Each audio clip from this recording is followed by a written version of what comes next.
New ইয়র্কের governor Kathy Hochul বলেছেন, স্টেটের বাসিন্দারা অপরাধী মুক্ত কমিউনিটি দেখতে চায়। বৃহস্পতিবার এবিসি নিউজকে তিনি বলেন, দেশের সীমান্তকে সহজে উন্মুক্ত করা উচিত নয়, তবে বৈধ হওয়া সত্ত্বেও যাদের বিতাড়িত করা হচ্ছে তাদের জন্য দুঃখ প্রকাশ করেন তিনি।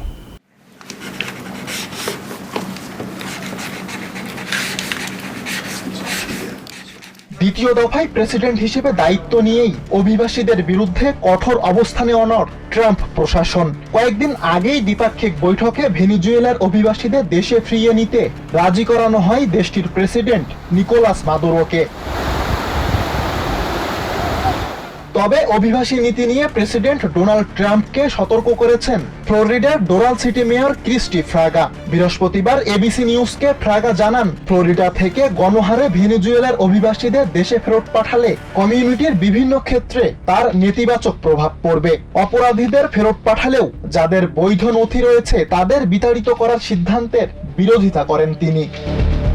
এদিকে ট্রাম্পের সিদ্ধান্তকে সমর্থন দিয়ে গভর্নর ক্যাথি হোকুল বলেছেন, নিউ ইয়র্কের সড়কগুলো অপরাধীমুক্ত রাখতে চান তিনি। অবৈধ অভিবাসীদের নিউ ইয়র্কে দেখতে চান না বলেও জানান তিনি। ক্যাথি হোকুল আরো বলেন, নাগরিকেরা চাই অপরাধীমুক্ত কমিউনিটি, তাই আমেরিকার সীমান্তকে সহজে উন্মুক্ত করা উচিত নয় বলেও মন্তব্য করেন হোকুল। তবে যাদের বৈধ নথি থাকা সত্ত্বেও বিতাড়িত করা হচ্ছে তাদের জন্য দুঃখ প্রকাশ করেন তিনি। 20 জানুয়ারি দ্বিতীয় দফায় ক্ষমতায় বসেই কঠোর অভিবাসন নীতি বাস্তবায়ন শুরু করে ট্রাম্প প্রশাসন, যা নিয়ে বিভিন্ন মহলের সমালোচনার মুখে পড়েছেন president Donald Trump. Sulaiman Kabir, TVN 24 news desk.